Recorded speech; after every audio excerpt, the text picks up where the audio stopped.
Você não acordou hoje pensando que estava em guerra, mas está. Não é uma guerra que você declarou, não é uma briga que você começou, é uma oposição que chegou sem convite. No trabalho, no relacionamento, na sua saúde, na sua mente, na sua família. Veio na forma de uma traição que não esperava, de uma porta que fechou quando deveria ter aberto, de uma voz interna que repete, dia após dia, que você não vai conseguir, que você não é suficiente, que dessa vez é diferente e a derrota é certa. E aqui está a pergunta que importa. O que você faz com isso? Porque existe uma resposta que o mundo dá, e existe uma resposta que a palavra de Deus dá. E as duas são completamente diferentes. O mundo diz, seja mais forte, seja mais esperto, vença pelos seus próprios meios. A palavra de Deus diz algo que vai na direção oposta e que é infinitamente mais poderoso. Nenhuma arma forjada contra ti prosperará, e condenarás toda língua que se levantar contra ti em juízo. Esta é a herança dos servos do Senhor, e a sua justiça vem de mim, diz o Senhor. Relê isso devagar. Nenhuma arma, não algumas, não as pequenas, nenhuma arma forjada contra você prosperará. Isso não é uma promessa condicional que depende do quanto você merece ou do quanto você se esforçou.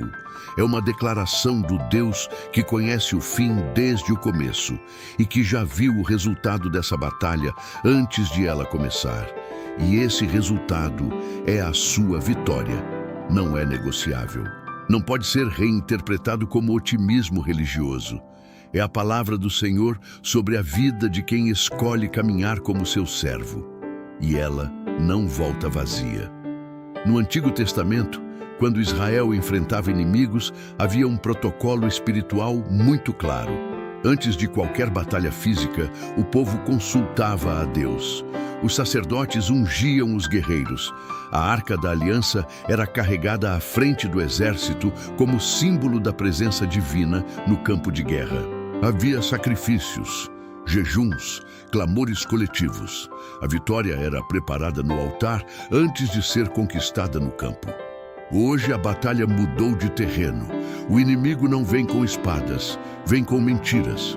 Não ocupa territórios físicos, ocupa pensamentos, relacionamentos, oportunidades.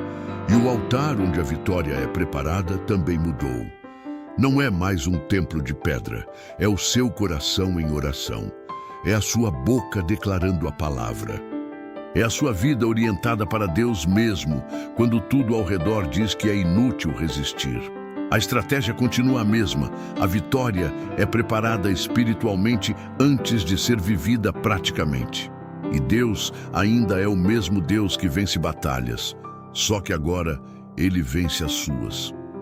Então, se a promessa é tão clara, se nenhuma arma forjada vai prosperar, por que ainda há tanta gente que se sente derrotada? Por que crentes que conhecem Isaías 54:17 ainda vivem curvados sob o peso da oposição? Essa pergunta merece uma resposta honesta, e ela está em dois lugares. O primeiro lugar é a identidade. Paulo escreve em Efésios 6:12, algo que redefine completamente a natureza da batalha que você está travando. Porque não temos que lutar contra a carne e o sangue, mas contra os principados, contra as potestades, contra os príncipes das trevas desta era, contra as hostes espirituais da maldade nos lugares celestiais. O inimigo não é a pessoa que te traiu, não é o chefe que te prejudicou, não é o vizinho que te causou problema. Esses são instrumentos. E, por vezes, vítimas eles mesmos. O inimigo real opera numa dimensão que os olhos não veem, e é exatamente por isso que você não pode combatê-lo com as ferramentas do mundo. Batalhas espirituais só são vencidas com armas espirituais. O segundo lugar é a posição. Em Romanos 8:37, Paulo faz uma das declarações mais ousadas de toda a Escritura. Em todas estas coisas, somos mais do que vencedores por meio daquele que nos amou. Mais do que vencedores. Não apenas vencedores, mais do que. O texto grego usa a palavra upernikao, que significa vencer de forma absoluta, avassaladora, completamente desproporcional à ameaça. Não é uma vitória apertada, de raspão. É uma vitória que vai além do que a situação exigia. Mas repara na condição. Por meio daquele que nos amou. A vitória é garantida pelo amor de Cristo e só é acessada por quem permanece conectado a essa fonte. O mundo hoje faz de tudo para te convencer de que você está sozinho nessa batalha, de que você precisa se defender pelos seus próprios meios, com jogo de cintura, com estratégia política, com relações de poder. A cultura da vingança normaliza o ódio como resposta à injustiça. As redes sociais transformam a oposição em espetáculo. E quem está sendo atacado sente que precisa se defender publicamente, provar sua inocência, contra-atacar na mesma moeda. E no meio de tudo isso, a orientação de Deus parece ingênua, parece fraca. Mas é exatamente nesse momento que a escolha espiritual faz toda a diferença. Porque quando você age na carne em resposta ao ataque espiritual, você muda de campo sem perceber. Você sai do lugar onde Deus pode brigar por você e entra no lugar onde você briga sozinho. E perde a vantagem sobrenatural que só existe na posição de dependência. Primeiro movimento. Corte a resposta na carne. Toda vez que o impulso for revidar, falar mal, se vingar, expor publicamente, agir movido pela raiva, pare. Respira.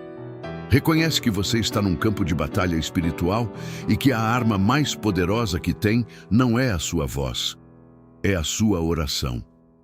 Isso não é passividade, é posicionamento, é escolher o campo certo para brigar. Segundo movimento, guarde a declaração da palavra. O inimigo trabalha com palavras, mentiras, acusações, narrativas que tentam te convencer de que você está perdendo. A resposta para a palavra é palavra. Declare Isaías 54:17 sobre a sua situação. Declare Romanos 8:37. Declare que nenhuma arma forjada vai prosperar, não como um ritual, mas como uma afirmação de fé no Deus que já viu o fim dessa história e garantiu a sua vitória. Faça isso em voz alta. Faça isso todos os dias, especialmente nos dias em que não sentir vontade. Terceiro, movimento. Mantenha o fogo através da oração constante. A batalha não é vencida num único momento de fé heróica. Ela é vencida na fidelidade diária. Na oração da manhã que orienta o dia, na entrega do problema antes de tentar resolvê-lo, na decisão de louvar mesmo quando a situação ainda não mudou. O fogo espiritual se mantém aceso na constância, não na intensidade dos momentos isolados. Deus não prometeu que os inimigos não existiriam. Prometeu que eles não venceriam. E há uma diferença enorme entre as duas coisas. A presença do ataque não é sinal da ausência de Deus, é o palco onde a sua vitória vai ser demonstrada. Agora eu te convido para o momento mais importante desse vídeo. Fecha os olhos. Traz para a mente a situação, a pessoa, o ataque, o obstáculo que tem te pesado. E com isso, presente no coração, ora comigo, com fé, com honestidade, com a coragem de quem escolhe crer antes de ver. Senhor, eu preciso ser honesto antes de qualquer coisa. Eu confesso que diante dos ataques e das oposições da minha vida, muitas vezes eu reagi na carne antes de reagir no espírito. Tentei me defender pelos meus próprios meios, carreguei raiva onde deveria carregar fé. Deixei o medo falar mais alto do que a tua palavra. E em alguns momentos, cheguei a acreditar que os meus inimigos eram mais poderosos do que tu.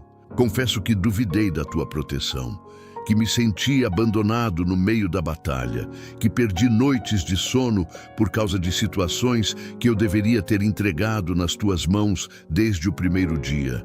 Me arrependo, Pai. Me arrependo de ter brigado batalhas espirituais com armas humanas, de ter dado ao inimigo mais atenção do que a ti, de ter alimentado o rancor, a amargura, o desejo de vingança, como se a vitória dependesse da minha resposta e não da tua intervenção. Lava-me, Senhor. Limpa a minha mente de toda a narrativa de derrota que o inimigo instalou. Purifica o meu coração de toda a raiva que me prende ao passado e me impede de avançar. Que o sangue de Jesus Cristo cubra cada área da minha vida que foi alvo de ataque, e que onde havia ferida venha cura, onde havia derrota venha restauração. A partir de hoje, eu tomo uma posição diferente. Eu decido parar de brigar essa batalha sozinho. Eu decido que a minha primeira resposta a qualquer ataque vai ser a oração, não o contra-ataque. Declaro sobre a minha vida: nenhuma arma forjada contra mim prosperará. Declaro que sou mais do que vencedor por meio daquele que me amou. Declaro que os meus inimigos não têm a última palavra sobre a minha história. Tu tens. Eu decido deixar de me identificar como vítima e começar a me posicionar como quem já tem a vitória garantida. Não pela minha força, mas pela tua declaração sobre mim.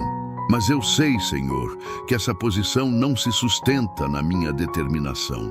Preciso do teu Espírito para mantê-la nos dias em que a pressão aumentar. Enche-me agora. Que o teu Espírito Santo seja o guardião da minha paz quando o ataque vier. Que ele me lembre, em cada momento de tentação de agir na carne, que tu estás brigando essa batalha por mim. Que a tua palavra habite em mim com tal profundidade que quando o inimigo vier com mentiras, a verdade já esteja pronta na minha boca. Confio em ti. A vitória é tua e por isso ela também é minha. Em nome de Jesus. Amém. Os seus inimigos não têm o poder que parecem ter. Eles têm o poder que você lhes dá quando briga com eles nas condições deles, no campo deles, com as armas deles. Mas quando você escolhe o campo espiritual, quando você decide que a sua primeira resposta é a oração, a sua postura é a fé e a sua confiança está no Deus que não falha, o jogo muda completamente. Porque você sai do lugar onde você briga sozinho e entra no lugar onde o Deus do universo briga por você. E nesse campo, nenhuma arma forjada prospera, em nenhum. Se o Espírito Santo tocou você através desta oração, não deixe essa chama parar em você. Inscreva-se no canal e compartilhe esta mensagem com seus amigos e familiares, porque uma simples palavra enviada no momento certo pode mudar uma vida. Deus te abençoe poderosamente e tenha uma noite de paz na presença do Senhor.